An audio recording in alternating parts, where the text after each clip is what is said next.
period. It's my co-host PoPolitickin, and we joined by unbelievable Kim, who's live from the bakery right now. What's going on? Just live. Yeah, we live right now. Okay.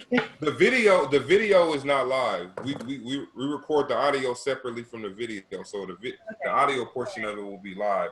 So no one can see you right now, but they can hear you. Okay, good. That's good. All right. So yeah, I was saying I need a cake for Saturday. Y'all make whole cakes? We make cakes. Yep, of course. The whole? No, but on the website it just shows slices. I'm sorry. It just shows slices on the website. So I don't know if you make the whole cake. Oh, what? My website has the whole cakes also. Oh yeah, I need one for my son's party. I'm in Brooklyn. My co-host is in San Diego. Okay, I'm in Brooklyn. Yeah, I know. That's what I'm saying. I'm trying to see. I need to try to get a cake. Can y'all make a whole cake by Saturday? We have to talk about it. Okay. Talk about it. It depends. Yeah, most likely. Perfect. I'm gonna reach out to you when we finish this then. All right. So okay. This is a hip hop podcast.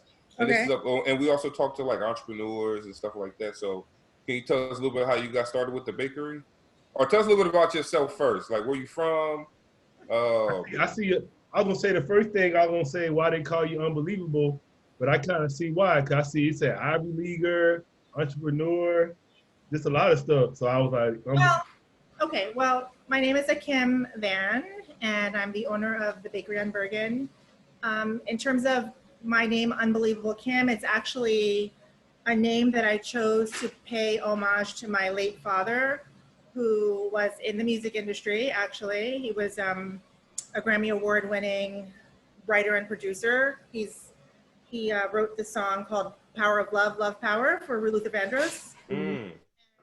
His growing up, his publishing corporation was called, or is still called, Unbelievable Publishing Corporation.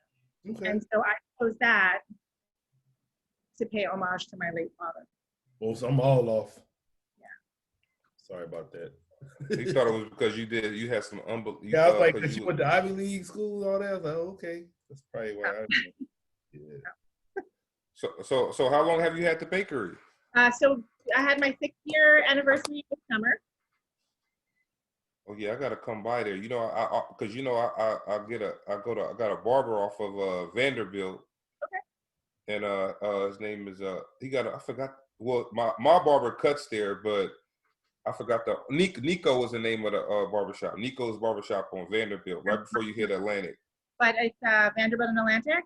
Yeah, close by. Okay. My shop is about 3 blocks from that. Okay. Yeah, because I know Bergen is right off Atlantic, right? I mean, right off of Vanderbilt, correct? It's Vanderbilt, Underhill, and then Washington. And I'm Underhill and Washington. Got it. So as far as like so your forays into are you into hip hop right now or what? Am I into hip hop? What does that mean? Like meaning are you someone who is are you doing anything with hip hop right now? Or what? I was looking up some stuff on your IG, but because Nope is the one who told us about you. Right. Well, my late husband was Combat Jack. I think she mentioned that, but we didn't know if you wanted to talk about that, so we don't bring up we can talk about whatever you want to talk about. I mean, you can ask me whatever. I'll choose to answer or not answer. But all right, I got you. In terms of hip hop, my late husband was Combat Jack, and so I'm from Brooklyn, and how can you not be hip hop? Hey, I was just asking. I would say I actually started my podcast in 2008. And I probably interviewed we probably interviewed around 700 people. But Combat Jack, he was actually somebody I listened to and I looked up to. So I really liked his show, and I thought it was really, He was inducted to the Podcasting Hall of Fame 2 years ago, a little less than 2 years ago. Yeah. So, because I really don't listen to a lot of people, but he was somebody I used to listen to. But like all these other people, no, I don't listen to. No, I think with the podcasting thing, yeah, he changed everything. He changed the game. But my thing now, man, I don't know. I think so many. I don't know. They say a lot of rappers they don't get to tour anymore, so they lost that money for COVID.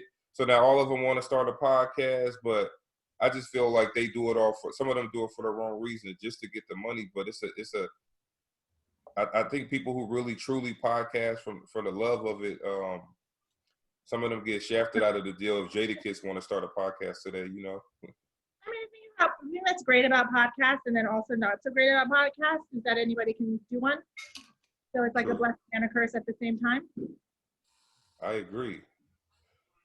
That's what I'm saying. Like I seen, we saw Lil Wayne started when it hurt our heart, cause we like, shoot, Lil Wayne's one of our favorite rappers, but you know, you gotta understand, like if you trying to make a name for yourself, but then all the top rappers make a podcast, it's like you falling a little bit down the ladder a little bit now. Once all these rappers come out of the woodwork with a podcast.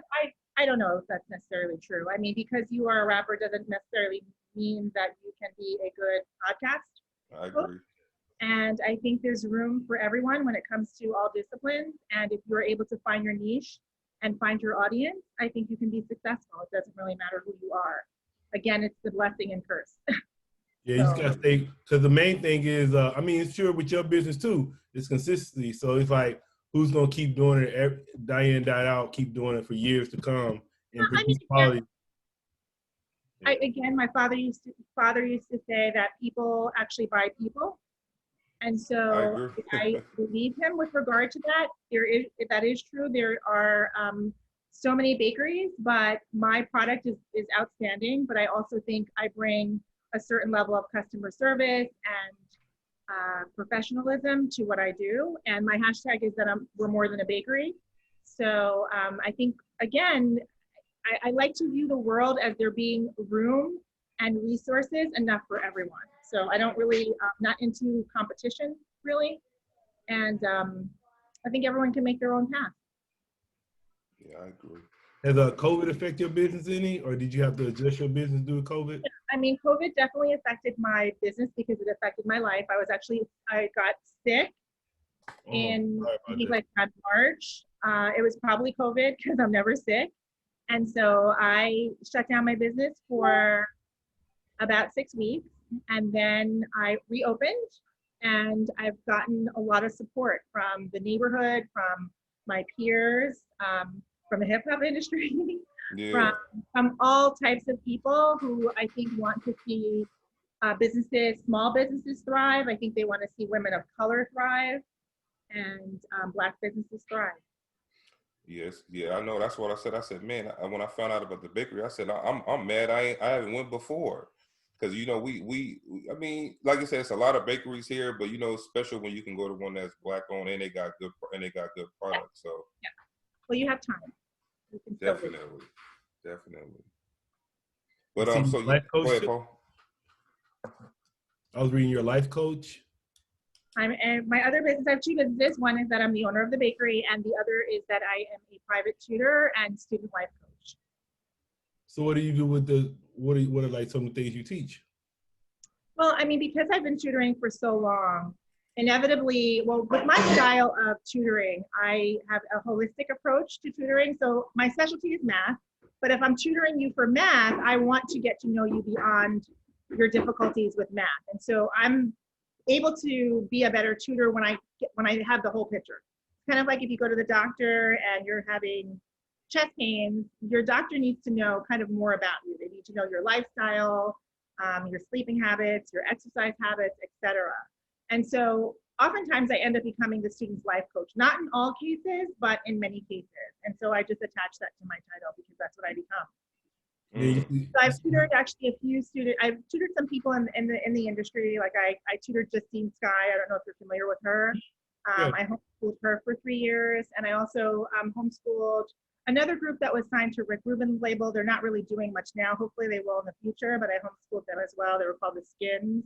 And then I have some celebrity clients that celebrity children clients who I can't really mention.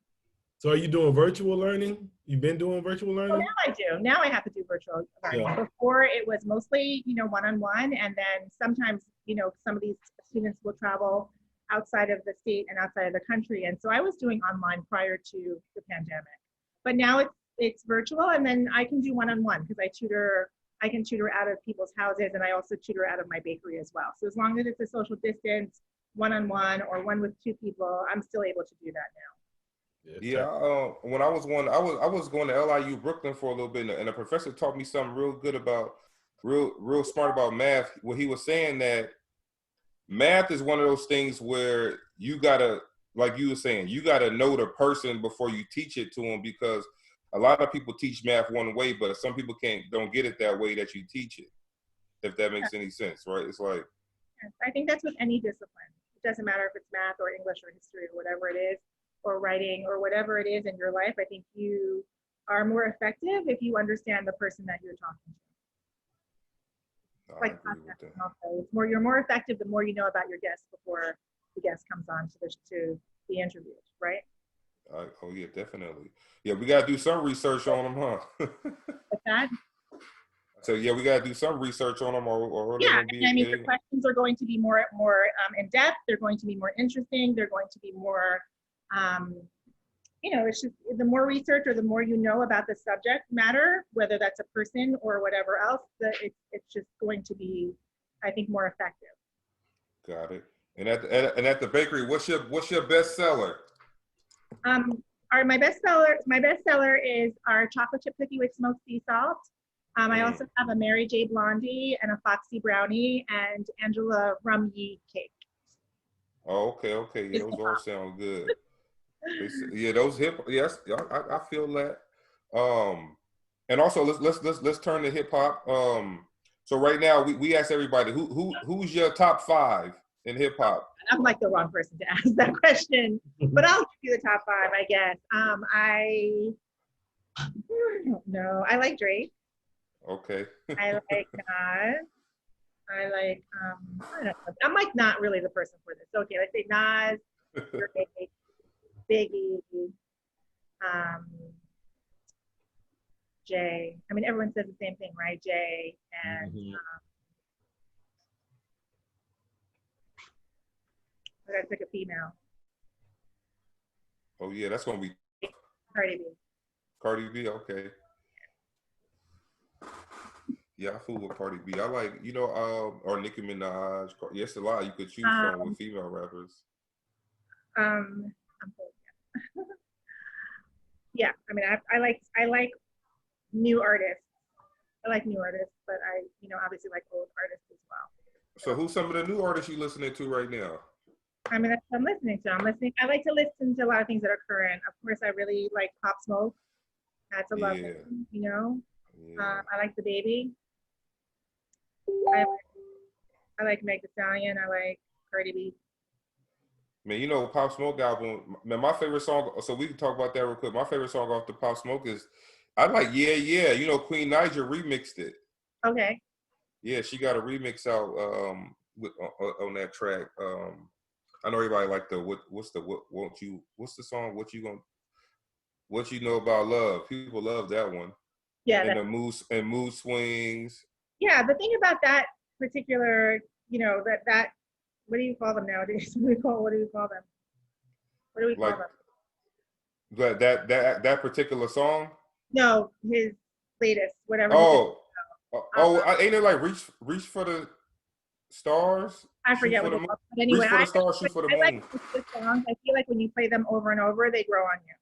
All day, and you miss them. You start looking them up online. Yeah, you have more appreciation for the songs the more you listen to them, for sure. But I like his voice. His voice is kind of like haunting. Yeah. Now it is definitely. Back then when he first came out, it was like, because we always talk about that. A lot of people make it in hip hop just by the way they sound. If you got a nice sound and you particularly not really talking about nothing, but you can get some people to jump on that. But Pop Smoke actually had. He had decent content too, and he had the voice. So yeah, he was going places.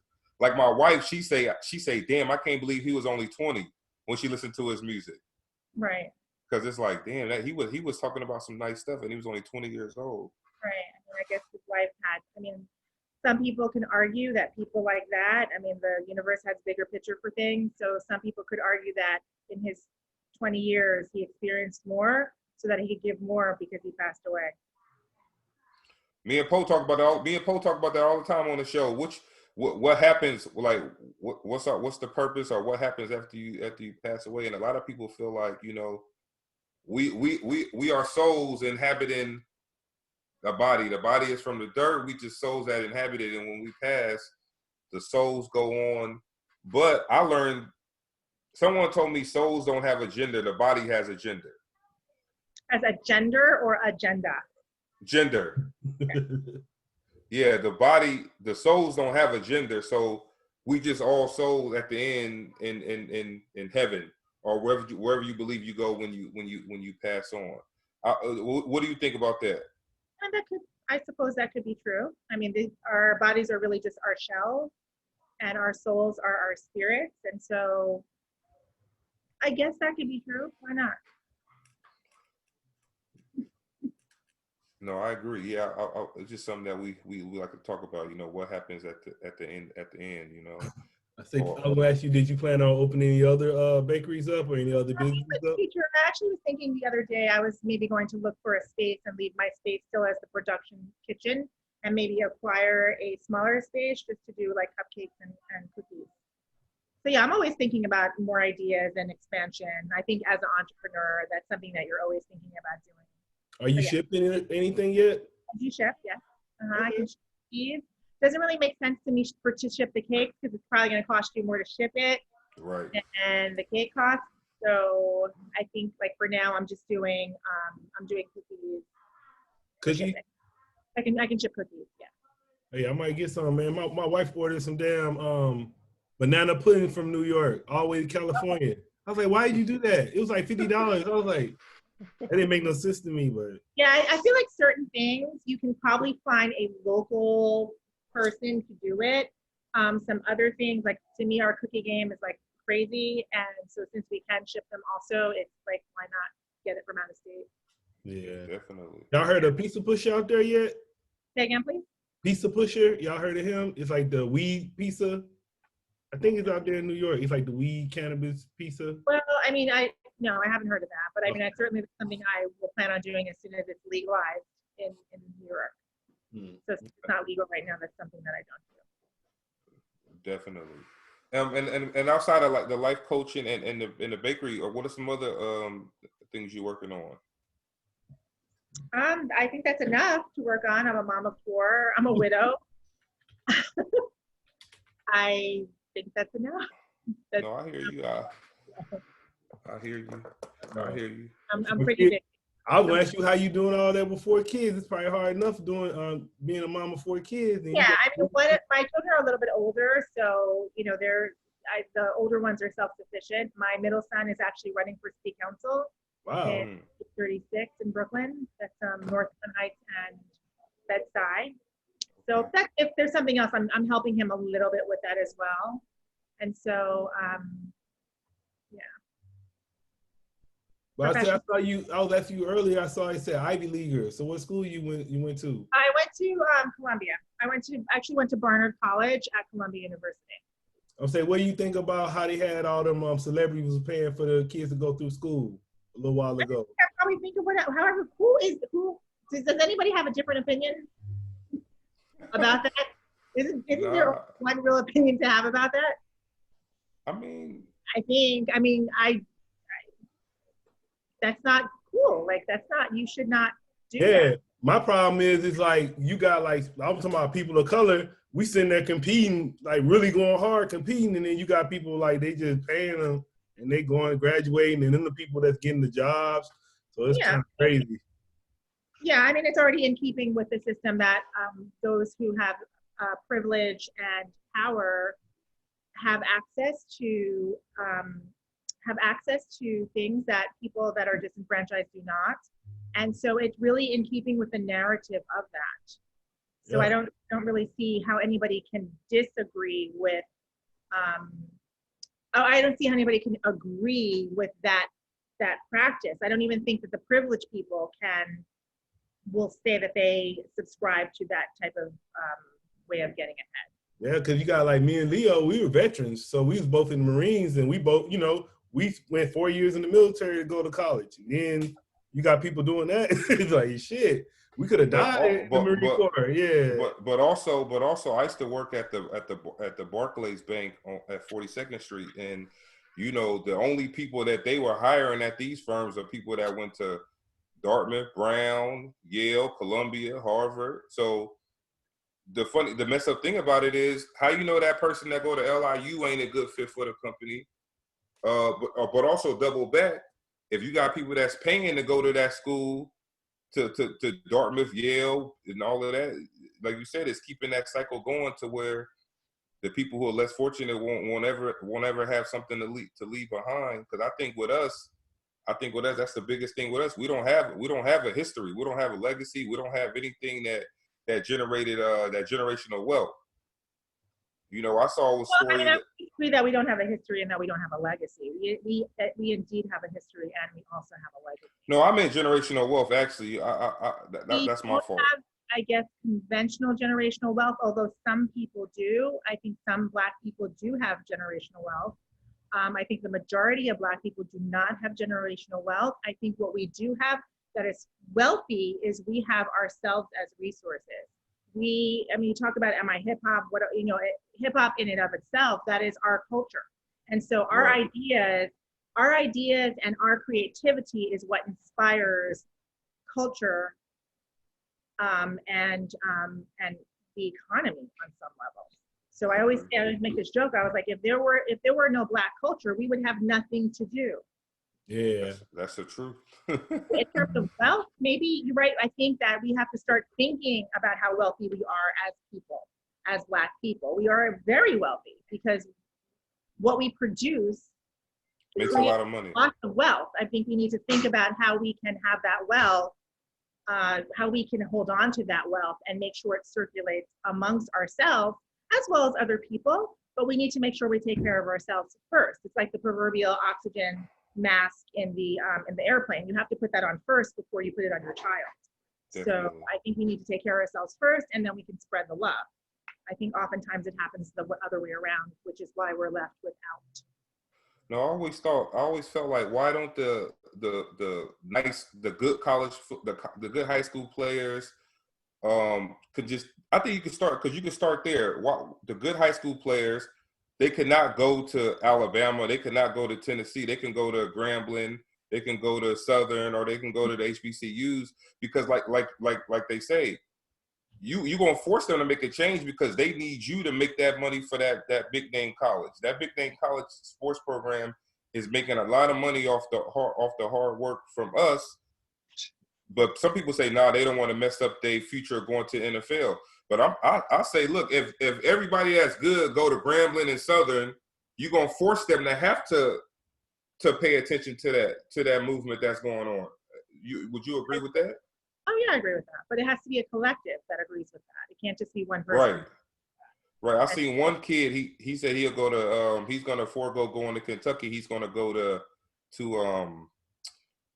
oh man, what's the Black college in DC? Howard. No. No. I said now he's trying to make a change. Like, all right, number one player in the country is going to Howard.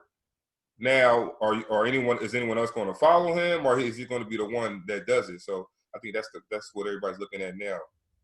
Oh yeah, well, I mean, I think if he does that, I think people will follow suit. It would have to be a larger amount of people that end up following suit. But I mean, that's great that he's oftentimes those who are the pioneers are not the recipients of the benefits. True.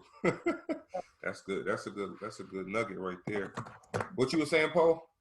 No, I was just saying nowadays, like, do you really need college? Because I feel like it's certain, like, you go to trade school or like certain things you don't got to go to school for no more. You only got to go to school for like if it's like doctor, lawyer, nurse.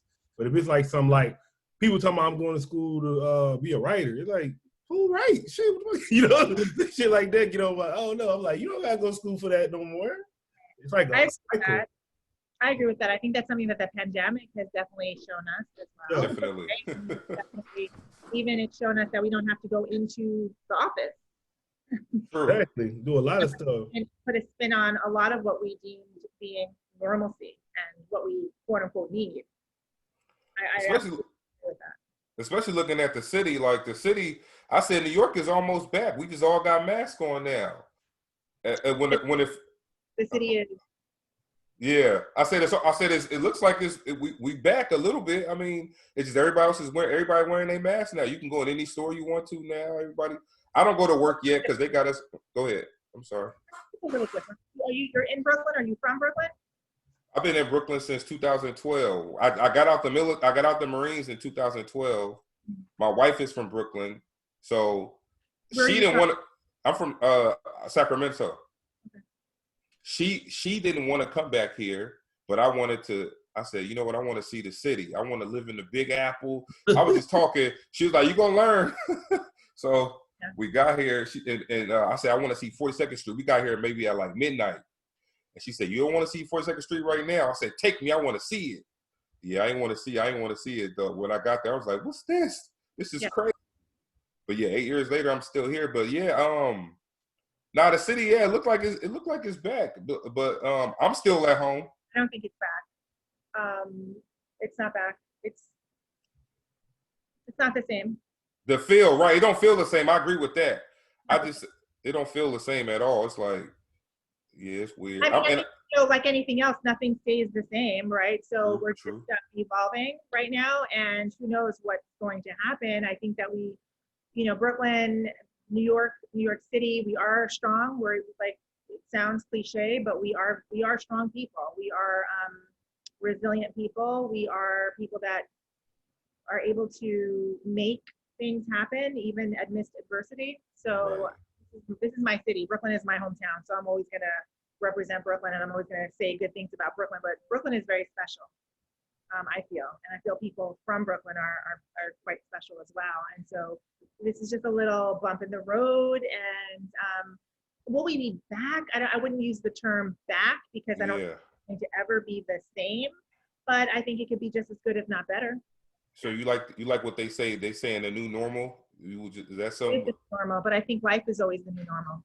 Yeah, life always changing. Always the new normal. So definitely. So before we go, I like to ask a few thought-provoking questions to the guests. So first one, if you had a superpower, what would that be? If you could have any superpower, what superpower would you want to have? If I had a superpower, I do have a superpower. Oh, look, I guess I'm asking. Hey, I'm asking her the wrong questions, man. She don't like. Oh man, I feel bad. So I used to get along with everybody. I feel bad right now, man. Getting along. I have my superpower already, so yeah. Do you want to hear what that is? I mean, yes, I want to. Yeah. No, that was my next question, but I was scared to ask it. She's like, why you asking about superpower? I ain't telling us. My superpower, and I feel like I'm very grateful for my superpower. I feel like I have the ability to. I feel like and I've said this before. I feel like I have the ability to connect with people from so many different walks of life, and I really do feel like that's my superpower. So your superpower is empathy, right? Say again. It's called empathy. More commonality. Okay. I feel like I can how they say 6 degrees of separation. I feel like it's often like a degree of separation amongst people a lot of times. That's tight. Okay. All right, I'm scared to ask my last one, but look, all right, this is a scenario question. So we'd like to see how people feel. So if you hosting a dinner party, you can bring 3 people to this dinner party, dead or alive. Who would you bring? Why? And what would you serve them? 3 people? Mm-hmm. Yes. I would bring my father. Okay. I would bring Malcolm X, and I would bring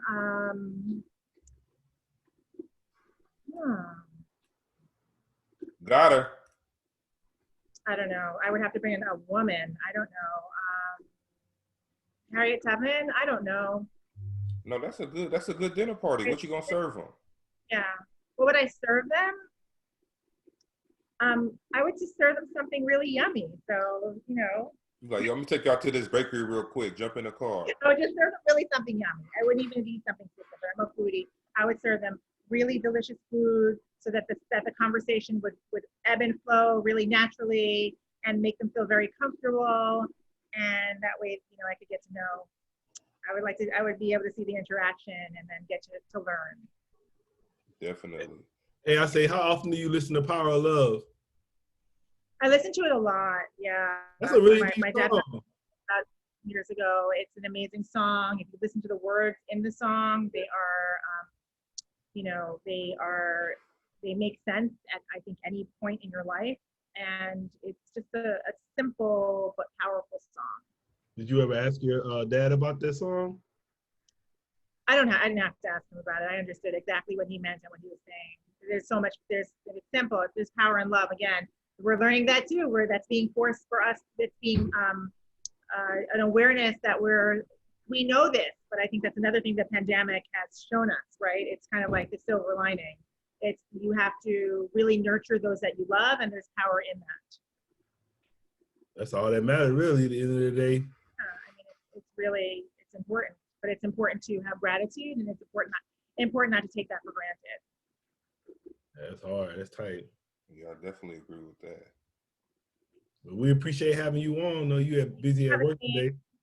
Thanks for having me. Come check me out at the bakery on Bergen. He gonna get a cake. He's real. I'm really gonna get a cake. My son's birthday. We having his 5th birthday party on Saturday. Okay, by tomorrow.